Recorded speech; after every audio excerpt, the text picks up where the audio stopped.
Howdy, folks. I'm a brainy red-winged blackbird, brilliantly besting belligerent boars. I'm Amber. And here are more belligerent boars for us to best.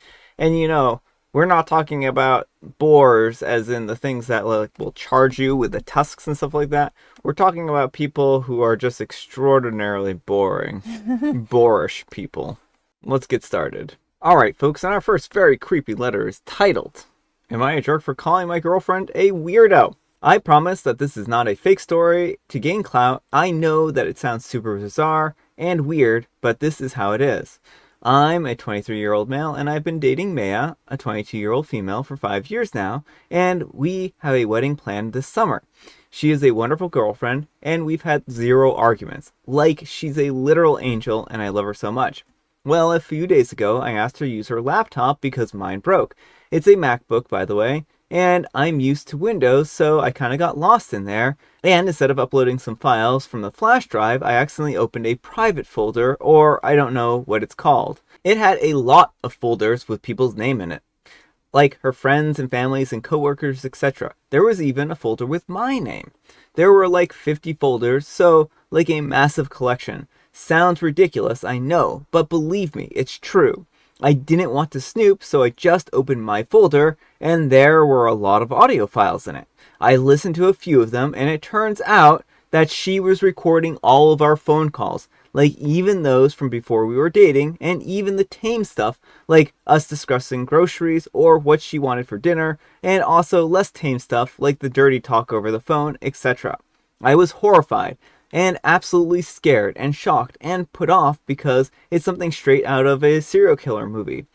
I walked up to Maya and I asked her what in the world is going on, and she replied that she's just saving the important memories in case that she goes senile when she's old and she would be able to relive them. Of course, this wasn't enough to convince me because it's some really weird stuff and it's unsettling.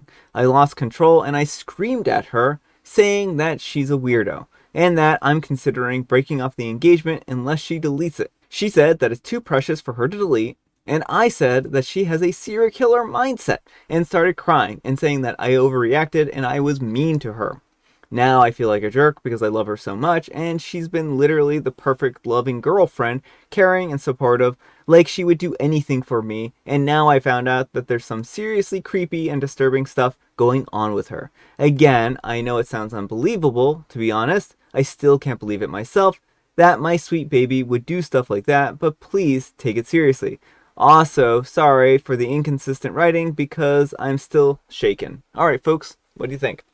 This one, I don't think Opie's in the wrong for being creeped out by this. This is seriously creepy. Mm-hmm. And obviously, I don't know his girlfriend well enough to assess her explanation.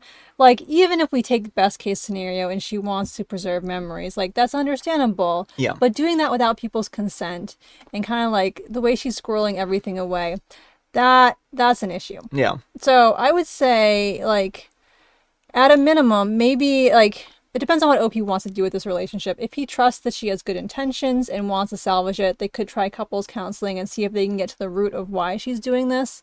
But I can also understand if he wants to get out of there because I can understand why that would be disconcerting. Yeah, I have a couple of feelings on this, right? Like, if you want to go with one slant on here where she's recording people and spying on them and whatnot, that could come across as stalkery. The thing about stalkers, though, is they generally don't record and follow every single person, right? It's Right. usually just a fixed central point of a person who you're kind of investigating. So either one, she's keeping a file on every single person she knows so that she can blackmail them later, which, I mean, that isn't really what it sounds like, right? No, I mean, I thought my initial thought was to have recordings as evidence or something, but it doesn't sound like she pulls them out either. Yeah. This sounds more like some kind of hoarding mentality where, hoarders, they tend to have this mindset that every single thing that they've encountered is important and it brings them some kind of memory. And they'll save napkins, for instance, from a party because they're like, there's a sentimental attachment to this napkin. And that's where it becomes kind of problematic, is because it's every single thing, and they collect these things so because it reminds them of one thing or another, so that they can relive their past experiences.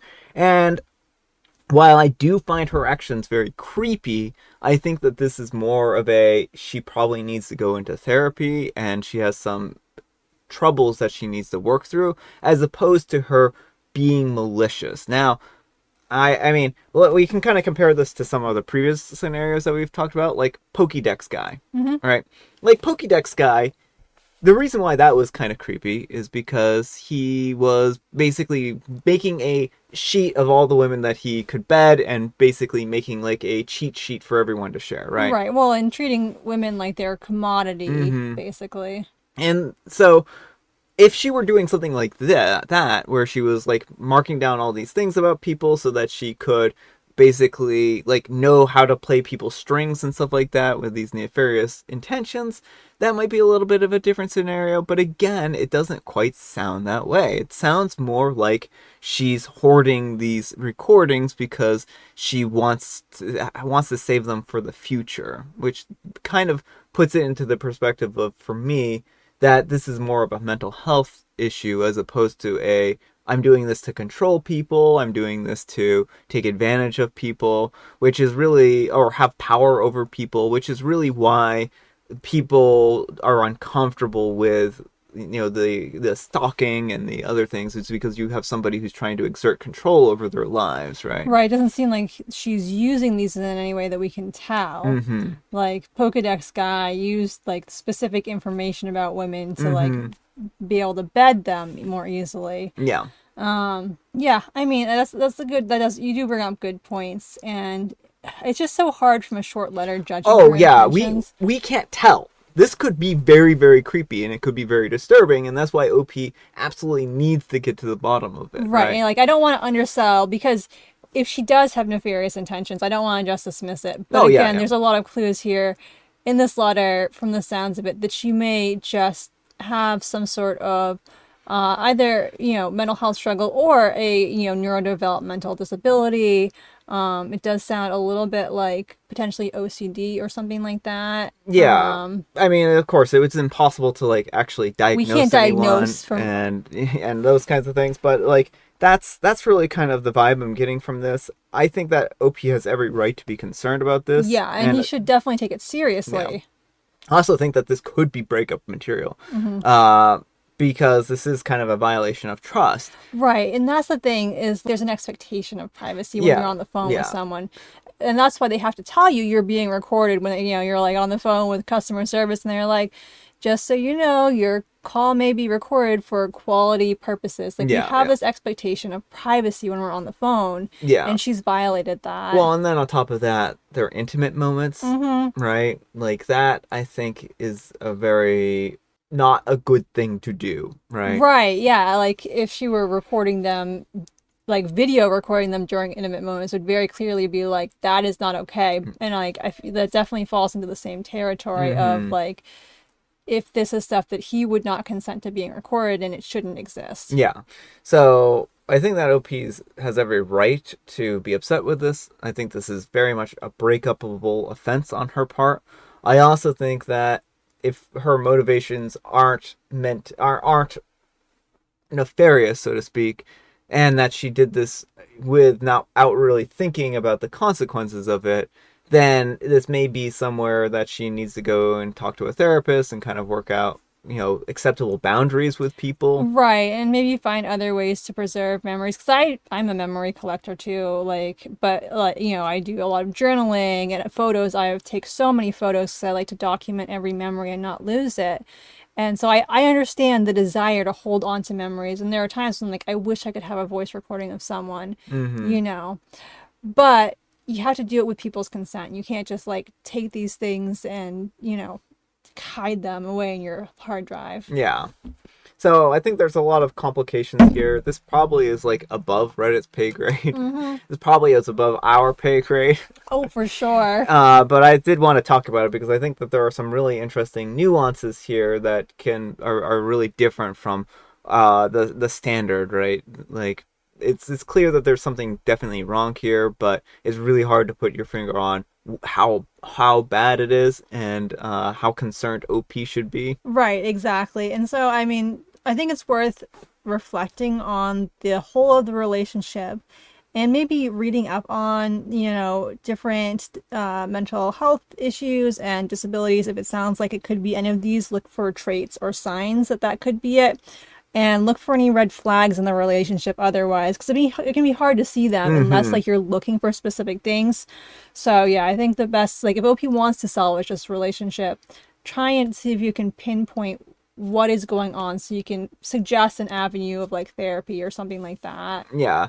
And again, like if they're it's hard because like OP could be in a really scary Oh, situation, right? absolutely. And so the safest thing for OP is to leave, right? Well, and you can absolutely like ask for space and leave, not tell her where you're going and sort things out there. Like even if it's harmless, it's Mm-hmm. totally fine to be like, I need some space. I'm gonna go for, a couple weeks. Yeah. So it's difficult. It's really a really challenging situation. But let me know what you folks think. So anyhow, take care and good luck. Alright, folks, and our next letter is titled, Am I a Jerk for Telling My Boss that they either fire their new employee or I'm gone? Which resulted in her being fired. I have worked at a small local business for almost 12 years now. We have about 8 employees currently, and we are short staffed. About 3 weeks ago, we hired someone in their 50s, and we'll call her Karen.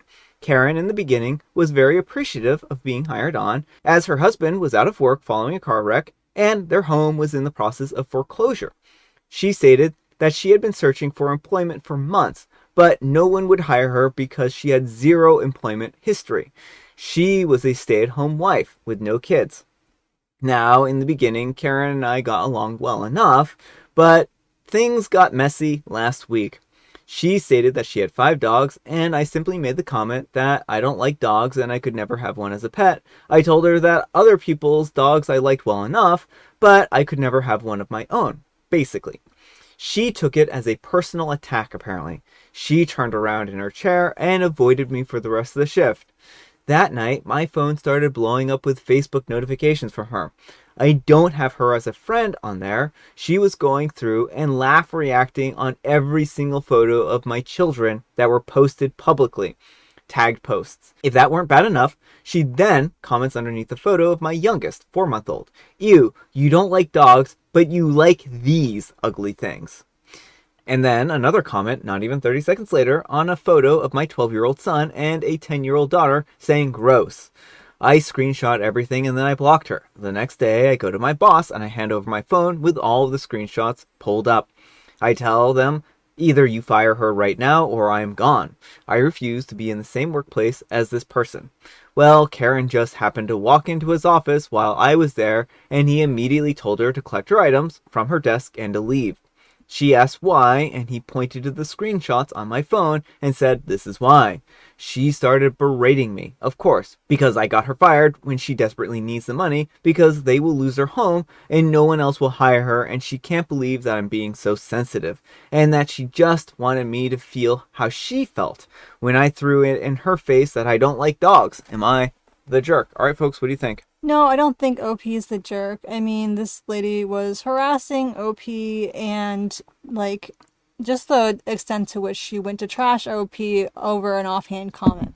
Now, if OP had said, "Oh, I don't like your dog and like I hate all dogs and I think that they shouldn't exist," like that might be worth having a conversation with the manager about like the appropriate action if you feel like someone has said something inappropriate at work is to talk to a higher up. Mm-hmm. But this wasn't even directed at her dog. It was, sounds like it was a very generic, oh, well, I don't want dogs personally, like, but I'm fine with them existing. They're just not for me. And you have to expect that people are going to have differences of opinions on that. There are people who like dogs, people who like cats, people who don't like any of them. Mm-hmm.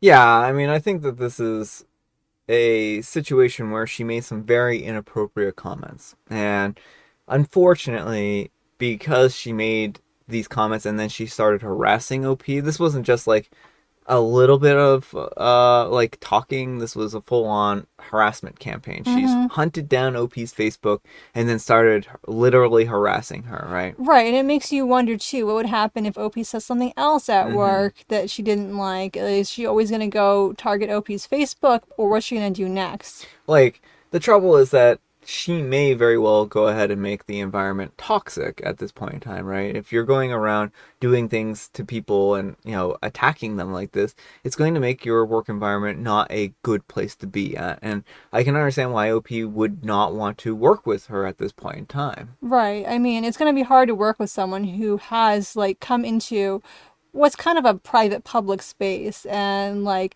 attacked your family. Yeah. Like again, it wasn't like OP was attacking this woman's dog personally, which would not have been okay. It still wouldn't have like demand that retaliation. The manager is the one who should have been reported. Yeah. But to then go and like her bash OP's kids like that was completely uncalled for. Yeah. Oh, and you would think that somebody who's desperate for a job would want to keep that job, and maybe this is the wake-up call that she needs so that she doesn't get fired in the future. To know that there are workplace appropriate things that you can do, and that even if you're not on the clock, if you do harass your other people, then you can be fired for that, right? Hopefully, she's learned a lesson from here and can find another job. I do feel bad that she is having her house foreclosed on, but she needs to know that this isn't appropriate. Mm-hmm. And she can't use that over everyone else as like, well, you have to give me a job because otherwise, like, I'm not going to have a house anymore. Like, it's a bad situation, but people don't have to put up with bad behavior because of that. Yeah. But let me know what you folks think. So anyhow, take care and good luck. Alright folks, and our next letter is titled, Am I a Jerk for Wanting My Boyfriend to Get a Job? So I'm a 33-year-old female, and I've been dating my boyfriend, a 45-year-old male, for over a year now. When we first got together, it wasn't really meant to be a long-term thing, we just kind of hooked up. Well, he came to stay with me a few days, and it turned into him moving in. It was a series of long events. Friends he was living with went out of town, confirmed this. Then I got COVID, and he quarantined with me for 2 weeks, which ended up with him losing his job. He doesn't have a license, DUI, so I would always drive him and pick him up. But then he didn't have a license or a job, and we just decided that he could stay with me because I live in a one-bedroom by myself. After staying with me for a few months, he started wanting to go everywhere with me and do everything with me. Like, I worked for a guy bagging coffee, and my boyfriend wanted to go to work with me because I was bored, since I was the only employee, so I worked by myself 99% of the time. He then mouthed off to a guy that I worked for, which ended up costing me my job because the guy wanted to change my contract and pay me next to nothing. Basically, drop my pay until I quit. So anyways, we have been working for this grocery delivery service together for almost a year now. It's helpful to have him with me, but I don't necessarily need him with me to do the job. It's all under my name. So basically, the apartment is in my name, bills are in my name, job is in my name, bank account is in my name. He prefers to live as if he's a ghost. I have been talking for months about how we can't afford to keep living off of this grocery delivery service job and how we both need to start looking for jobs. Every time I bring it up, he gets all mad at me because he owes back child support, so they would take it out of his paycheck if he got a regular job. Yesterday, I decided that enough was enough, and I started applying for jobs. I told him that he needed to start looking for ways to make money as well, whether it's cash or jobs or whatever. But we need some money to pay the bills that are stacking up.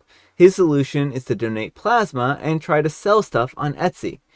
He's great at taking car photos. I told him that this wasn't enough because we needed the money now and not waiting, and hoping that we can get the money by selling stuff online.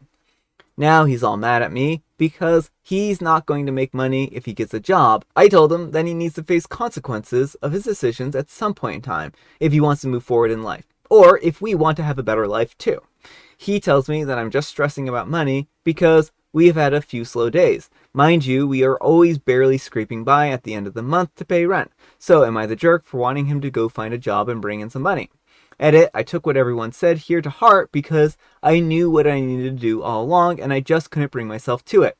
I called in help from my parents. My dad is so much bigger than me. I'm 5'1", 165 pounds, so I just didn't know how this was going to go. I'm more afraid of verbal backlash rather than physical, but my dad is an ex-cop. All right, folks, what do you think?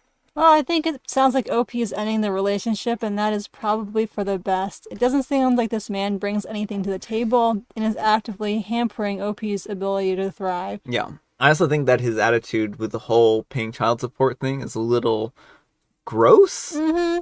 right? Like, he should be willing to go get a job and not be trying to short his ex of child support money, right? Well, and I don't know what kind of future OP wants, but like if it involves kids, like if he can just abandon these kids and like hide out to not pay child support, then like that doesn't bode well for a potential future with him. Yeah.